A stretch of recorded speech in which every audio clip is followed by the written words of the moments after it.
Hello everyone, I'm trying a new style. Please let me know what you think. Thank you to my supporters. Now to the story. Previously, Zan shared dinner with his new family. His master had provided him and Yue with a place to stay. During their conversation, Zan asked about his master's spirit. The master revealed that she had passed away in a great battle. Later, he gazed at the moon, a picture of her beside him, as Zan and Yue joined him in a moment of remembrance. The master then offered to teach Zan a new skill, and Zan impressed him with his rapid proficiency. Now, let's see what this week's chapter brings. The teacher lunges forward, fist aglow with intense energy, ready to demonstrate the 8 deadly fist technique.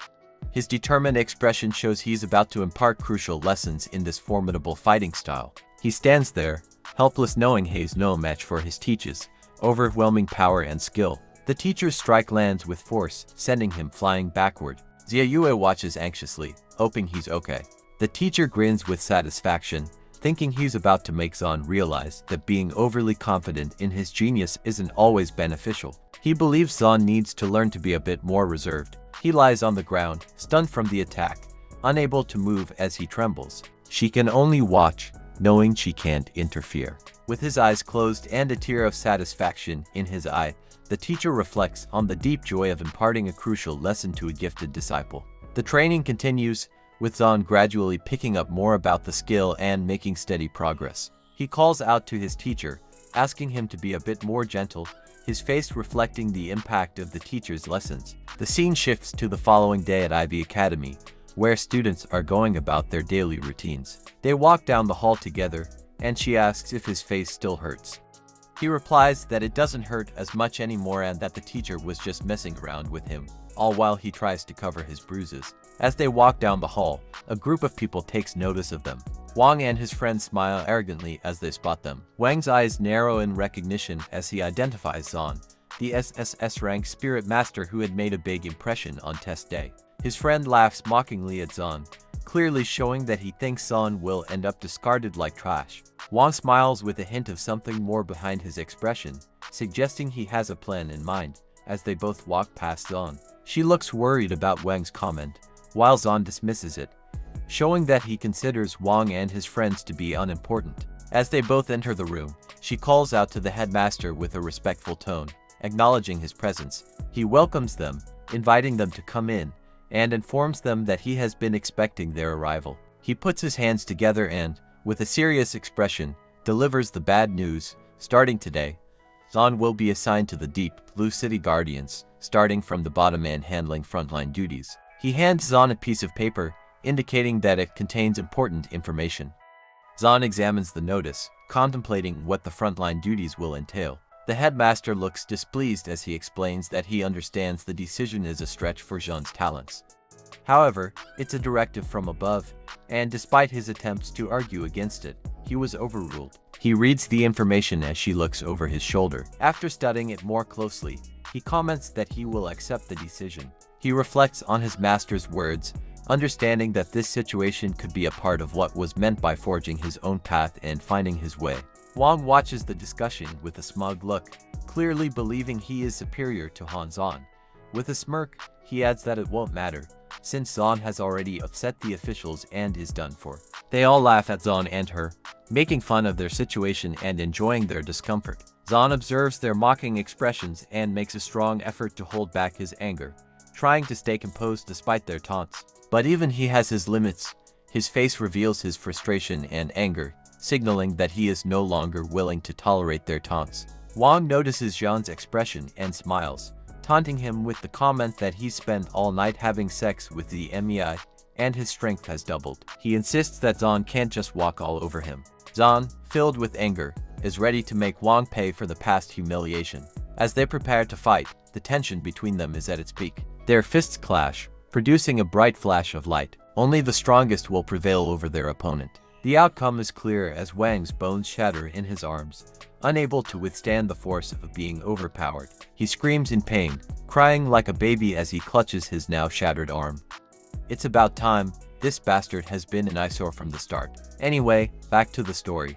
His friends can only watch in disbelief, frozen and anxious, fearing they might be the next target. He continues, his anger far from subsiding, with his eyes clearly reflecting his intense rage.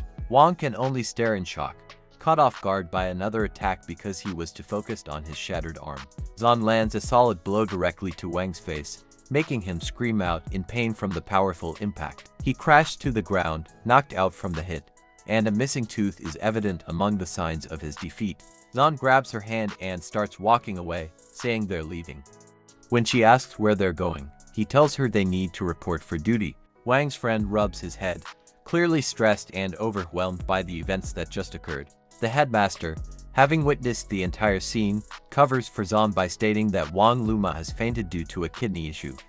He instructs them to take Wang to the infirmary. A newly arrived student looks on, confused by the scene unfolding before them. A knocked-out Wang lies in front of him, leaving him to wonder what happened. We now arrive at the front desk to report for duty. He introduces himself and makes it clear that he's not seeking assistance but is there to join. He initially ignores what was said, absorbed in a game on his phone, but then realizes what he has just heard. With a puzzled look, he questions whether Zan is truly intending to join, as Zan hands him the documents for review. He recognizes them and starts to mention Lieutenant Zhao's orders to ensure their presence. Noticing his own nervousness with sweat on his face, he quickly shifts to emphasize that he will take care of Deep Blue City's only SSS-rank gifted spirit master. Zan looks at him with a firm expression, realizing that it was Zhao's orders to send them to the front line. She, on the other hand, appears upset upon hearing Zhao's name. Noticing Zhan's expression, he begins typing on the computer. As he works, the assignment details appear.